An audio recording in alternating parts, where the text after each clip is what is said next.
Today's video is sponsored by Pitaka. Having not used an iPhone in like years, I decided it was time.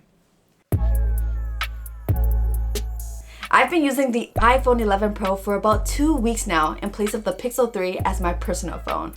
When I say personal, I mean for evenings, weekends, basically when I'm not at work.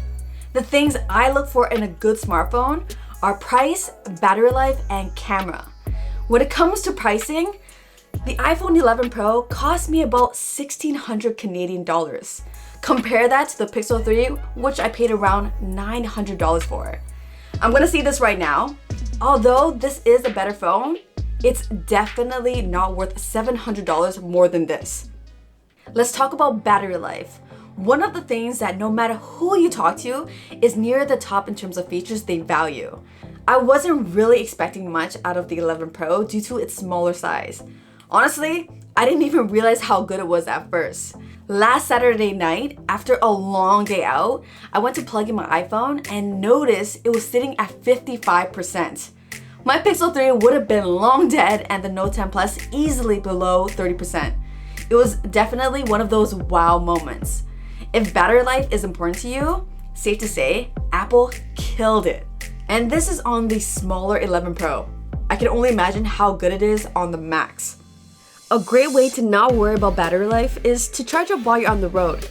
The Mag Case and Mag Mount Chief from today's video sponsor, Pitaka, aims to keep you charged up in style. The Mag Case is made out of Armid, a material used in aerospace, race cars, and body armor for its high strength and lightweight properties. It's impressively thin, weighs only 14 grams, and features this classic black-gray twill design that offers solid grip too. Metal plates are thoughtfully embedded into the case, allowing it to magnetically mount and wirelessly charge on Pitaka's Mag Mount. It's a functional statement piece for those who appreciate the slim feel and design of their devices. Check out the Mag Case and Mag Mount by clicking the link below. Cameras are always a tough topic since it boils down to preference. I'm not a photographer by any means. If it looks good, then I'm usually happy. Apple put a lot of emphasis on the cameras in this year's iPhone, and they deserve credit for the improvements they've made. After using it extensively for the past 2 weeks, these are my takeaways. I found myself still preferring selfies on the Pixel 3 most of the time, especially when you take into account the second wide-angle lens. The iPhone takes beautiful selfies though, and I did like certain shots on it over the Pixel 3. On the back, it's 3 lenses versus 1. The extra telephoto and ultra-wide lens on the iPhone make it a much more versatile camera setup. An ultra-wide lens is quickly becoming an important feature for me. Being able to fit more of a scene into a single photo does wonders for capturing the atmosphere and reliving memories down the road. It's actually crazy how different some of the photos come out between the cameras. Just look at this photo of me sitting inside a coffee shop. This is a drastic example, but the vibe is so different between them.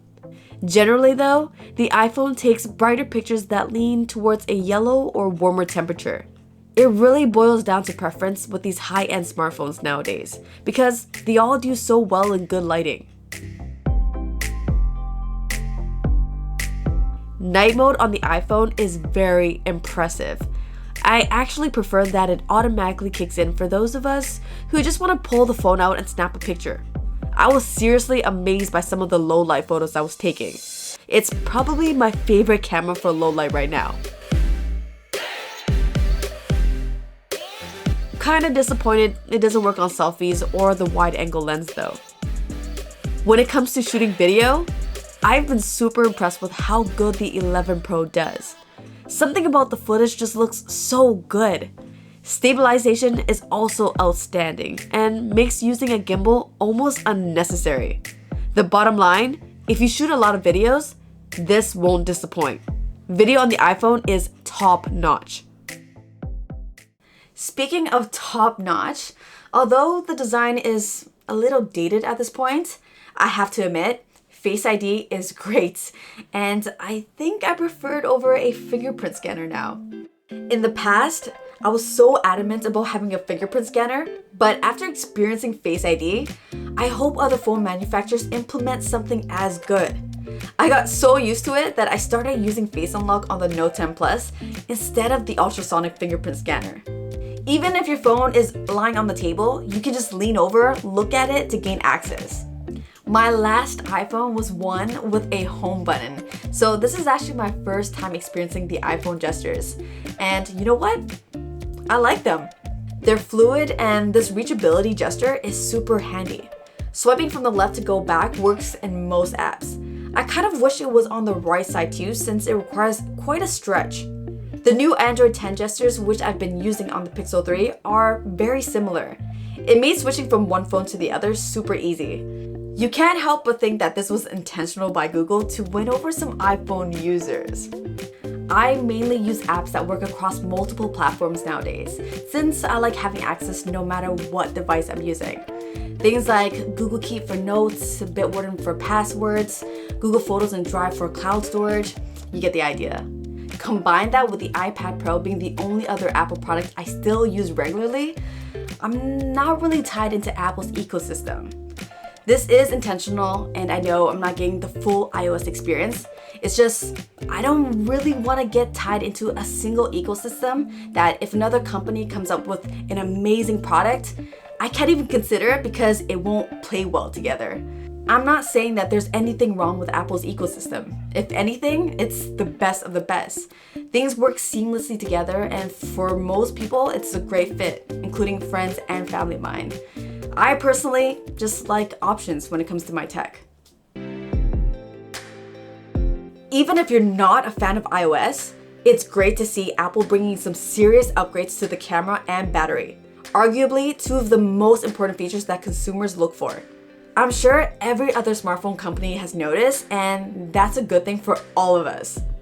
The experience going back to iOS was surprisingly easy, and I felt right at home after a day or so. No, you don't get all the customization options like on Android, and things feel a little more locked down, but most will likely be fine with the 6x4 grid of apps. With the iPhone Pro costing as much as it does, what really irks me is the 64 gigabytes of starting storage. They definitely can do better than that.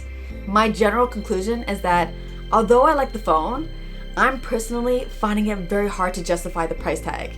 I mean, if you plan on using it for the next 3-4 years, then sure, it'll make the price easier to swallow, especially since Apple is great with keeping their phones updated.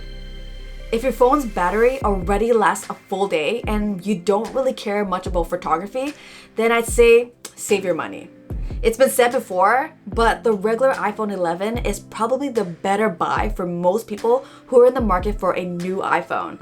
That's the direction I'm leaning towards too.